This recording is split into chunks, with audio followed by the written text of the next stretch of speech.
Hi, everyone. Judge Andrew Napolitano here for Judging Freedom. Today is Thursday, March 20th, 2025. My dear friend, Colonel Lawrence Wilkerson, joins us now. Colonel Larry, always a pleasure.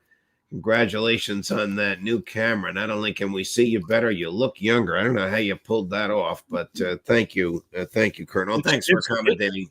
It's the blemish of the kiss. Oh, right. When I kissed you on your forehead at that restaurant in New York. But thank you very much for your time. I want to spend some time with you on how perilous Ukraine is as a sovereign country. But before we get there, some other questions. A hot issue here in New York. It should be a hot issue all over the country, is the efforts by the Trump administration to suppress free speech. The case of which I speak as a Columbia University grad student who was just yanked out of his dorm room where he lives with his wife. She's expecting their baby next month. She's an American. There was no arrest warrant. There was no search warrant, and he was shipped to Louisiana. His lawyers have filed all kinds of efforts to get him back here. Excuse me. The judge compromised by bringing him back to New Jersey. A crazy jurisdictional issue I don't want to get into. But if you look at the charging documents, they don't allege criminal activity. They don't allege violation of a statute. They don't allege any terror activity. They don't allege any inappropriate behavior. They merely allege, and here's my question to you, because I don't know if Colin Powell ever did this. They merely allege that in the opinion of Marco Rubio, who probably never heard of this kid, the young man is a material impediment to the execution of American foreign policy by his place on the Columbia University campus. Why the hell is the State Department doing this? Judge, I suspect it's the only person or reason that they could conjure at the moment in order to throw out there from a principal cabinet officer. And I have to tell you that if that's the case, if Rubio asserts that Khalil's actions somehow impacted national security to the point that a case should be brought against him, then you and I are in grave danger, as is everyone who appears on your show and shows like yours, because we are also speaking words that could be construed in Marco Rubio's fertile little mind, and I'm afraid to say Donald Trump's mind, as being injurious to U.S. national security, because U.S. national security includes murdering Palestinians again and again and again. This guy has been accused of agitating for a Palestinian state. Now, the two-state solution has been the public policy of the United States since 1948. They haven't done anything about it, but it's been the public policy. How can it possibly be the basis for a removal proceeding? It's the public policy that every single Secretary of State, in varying degrees of intensity, pursued since that time until Marco Rubio, apparently. We no longer are even saying that we are in favor of two states, period. I want to play for you John Mearsheimer's theory as to who's behind this. I don't think this will surprise you at all. Chris. When Secretary Rubio rescinds the green card of a person he probably never heard of because of statements the person made on the Columbia University campus last April.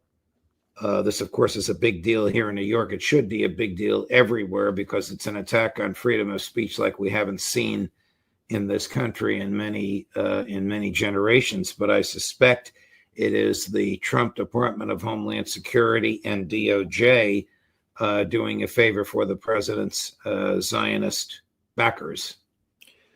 The truth is, Judge, that the single greatest threat to freedom of speech in the United States at this point in time is Israel and its supporters here in the United States. It's truly amazing the extent to which Israel's supporters are going to enormous lengths to shut down free speech, not only on university campuses, but all across the country. He's right. He's absolutely right. And this anti-Semitism conference that Netanyahu was convening in Israel, which has now been spurned by most sane Jewish leaders in America and denounced by the president of Israel, is a case in point. And it just spreads itself all across Israel, all across this country. Anti-Semitism is not just a sword they wield now; it is the singular sword that they wield. And let me just read something to you too that I think is really pertinent here. Please. This is from the English version of Haaretz. It's by their editor-in-chief, the English version, Esther Solomon. And she opens up with this paragraph, which is, every American ought to listen to this woman's writing. This week, Israelis woke up to war again, but this time, not to the Hamas surprise attack of October the 7th, but to a conscious decision by their government to restart fighting against the will of the popular majority, which consistently favors an end of the war and the return of the hostages. This same week, the Netanyahu government intensified its battles on two other fronts as well. These are key fronts, that's my words. It's war on Israeli democracy and it's war on diaspora Jews. It wants no more diaspora Jews. It wants only the Jews that are acceptable to it, to deepen and enhance its revolting state. That's the Ben Gvir and Smotrich. Back in. Here's another headline. Here's another one. Israeli cops wound anti-war protesters in Jerusalem. These anti-war protesters were Israeli citizens. They were met after they had been wounded with these words from the cops: Ben Gvir is back. You're done. Unquote. Wow. Wow. This While is we're on this, almost a state of civil war. You think that this type of attitude only exists in Israel? Watch this from the director of the FBI, Chris number 13. You will see what we did with Israel and the Prime Minister and our special forces and their intel operation. We will be standing side by side with them. We will shut off the machinery that feeds money into Iran. We need America to wake up and prioritize Israel. We need to bring home Americans and end this war, bring home Israelis, and make sure we stand by our number one ally in Israel. And people need to wake up.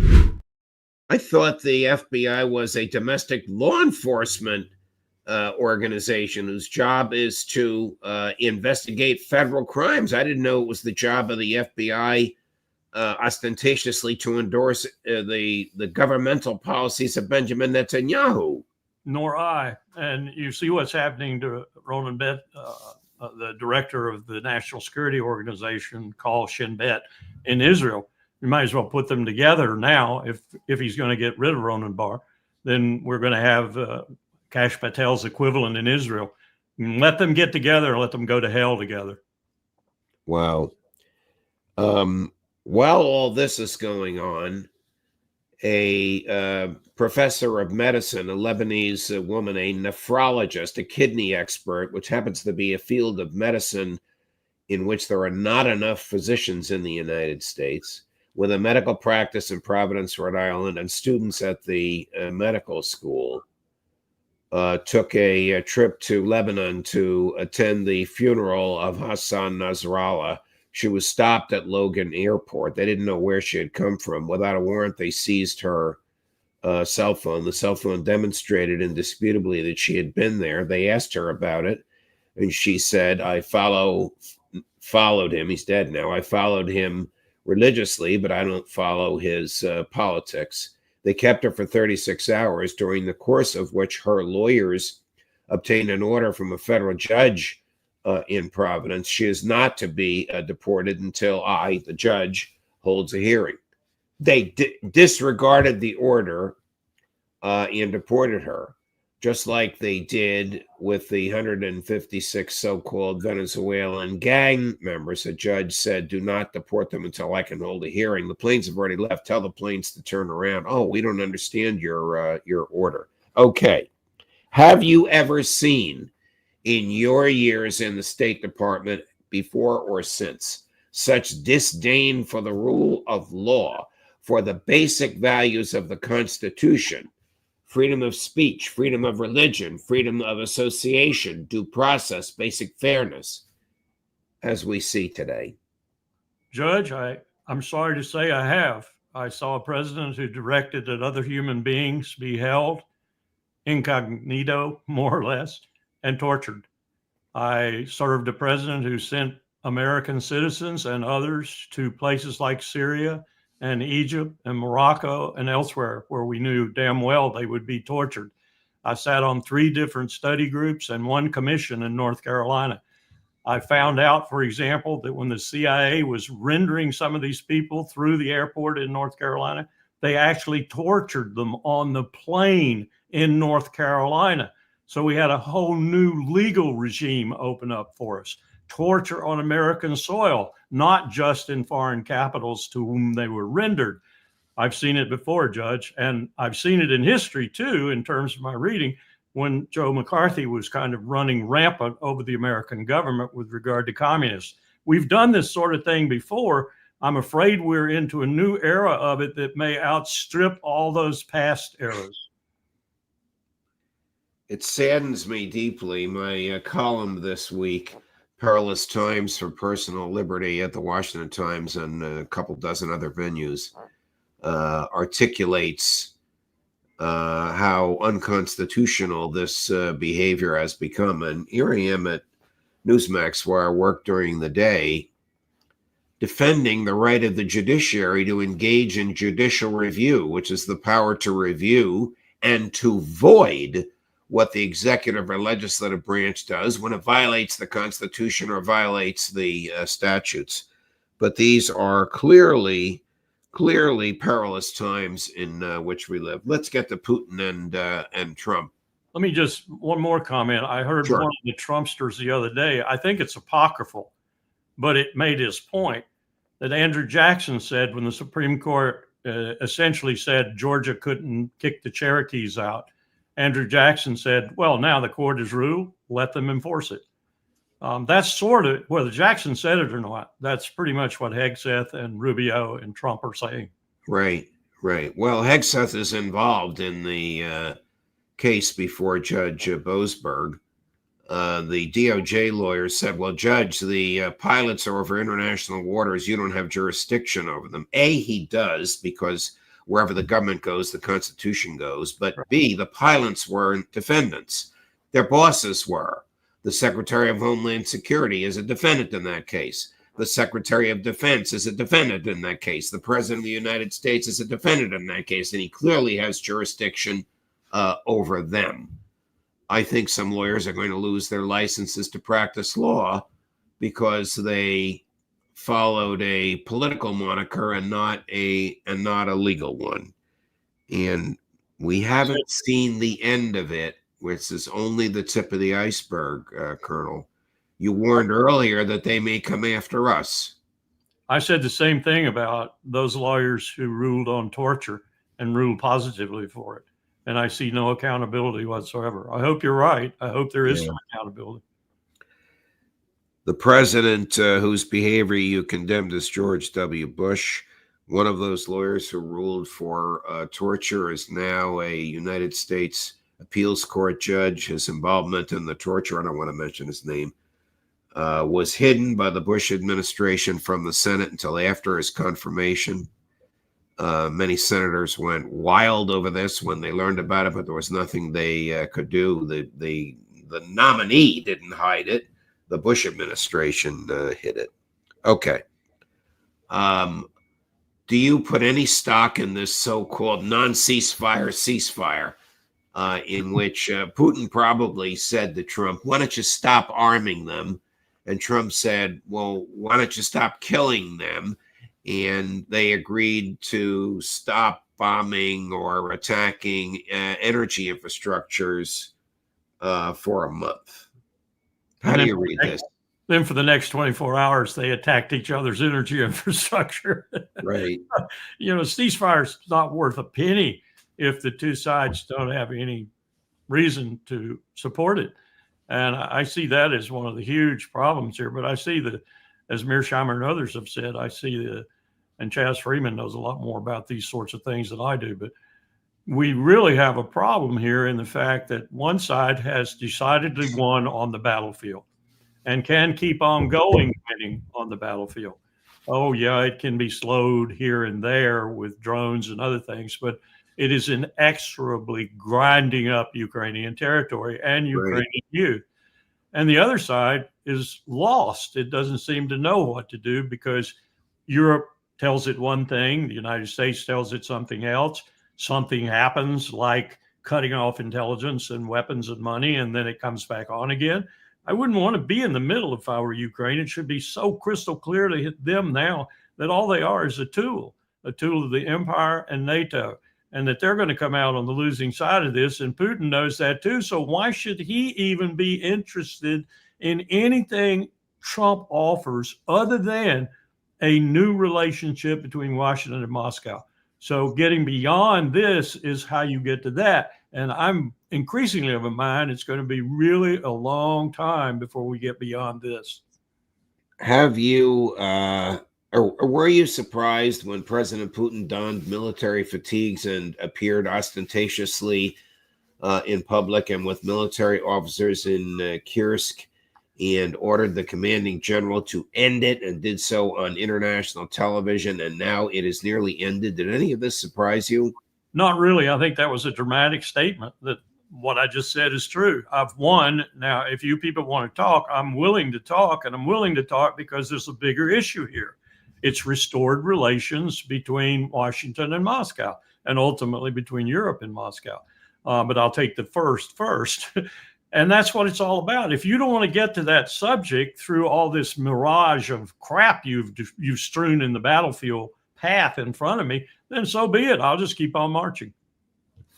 I'll just keep on marching. How much longer? I keep asking you and Ritter and McGregor this, the ex-military guys. How much longer do you think Zelensky's military can last? Is there no end to it if we just keep supplying them with material? It doesn't take very many human beings to send drones to Moscow. It's a very good question, and it's an element of this new battlefield that we're watching every day. I suppose you could hang out for quite a long time, but I think you could also pose the reality that it might collapse at any moment. And when it does, you might give the enemy, such as he is, a bit more incentive, because you have collapsed virtually in front of him, physically, realistically, totally collapsed. And then what's Putin going to do? What's the Russian army going to do? Can Ukraine survive this as an intact sovereign nation? If it goes for neutrality, makes that neutrality very obvious by its actions, its diplomacy, and its other means of showing the world what it is now. If it backs away from even EU membership, and Poland and other EU members would love that because they do not want it to be a member of the EU. And if it backs away from people like Starmer and increasingly Friedrich Merz and Macron and others who want to use it as a tool for helping them build up their military, something they should have done 20 years ago. You're talking about the Austria or the Swiss model. Swiss is probably not a good example because they've been neutral for 1,000 years, but the Austrian model would be a good example to compare, would it not? Yes, it would. I've heard Colonel McGregor talk about that. It would be a good model. Well, is Trump abandoning Europe? No, I don't think so. I think he wants to establish a good relationship with Moscow, and Europe is in between. And ultimately, there's going to have to be a new European security architecture. And I would contend, as a military professional and as a citizen, that it needs to include Russia. Well, if this grand reset results in Russia returning to the G7 and making it the G8, which it once was before Joe Biden, that would be a remarkable step toward the normalization of relations and the use of commercial activity and trading involving China, Russia, the United States, India, and Brazil. Could you we couldn't have imagined that 2 years ago, but that may actually happen now. Well, it would have been a lot better move, a riposte, if you will, to this inexorable shift of power to the east. You reestablish or refurbish the instruments of your power as an empire and otherwise, and your connections to the world, economically, financially, militarily, and otherwise. You refurbish them at the same time you accommodate this shift of power. The shift of power is inexorable. You're not going to keep power from slowly eroding from the West, and Europe's just making this happen faster, and going to the East, where the magnet China is drawing it. You have 1 in 5 on the earth is Chinese, 1 in 5 is Indian, 3 in 5 is Asian. 70% of the world's GDP is there. You cannot stop this shift of power, but you can accommodate it. It is a multinodal world, as Ambassador Freeman likes to say, not multipolar, multinodal, because that suggests nodes instead of poles. And that's what it is. And I'm afraid the empire is going to have to get used to that. Biden started fighting that tooth and nail. Actually, Bill Clinton started fighting it tooth and nail. That's what the expansion of NATO was all about. And it was a huge strategic mistake. We need to recognize that mistake and back up and create a new mechanism for accommodating this shift in power. Not that it means that China is all powerful. It just means that that's where most of the money, people, and industry is. Look at what they just did with these new batteries, for example. Holy mackerel. Let's accommodate them. Let's work with them. Let's work with Taiwan. Let's work with China. Let's work with all the countries. Colonel, from your lips to Donald Trump's ears, although for all of his wrong-headed decisions on Gaza and on civil liberties, I think he is with us on this. I think he dreams of opening up markets to foreign markets to Americans and vice versa. I hope you're right. I hope you're right. Colonel, thank you very much, my dear friend. Always a pleasure. Congratulations on the new and more youthful look. Thank you for joining us. We'll see you again next week. Take care. Of course. Nurse that goal. Okay. Coming up at 3 o'clock, Professor John Mearsheimer, Judge Napolitano for Judging Freedom.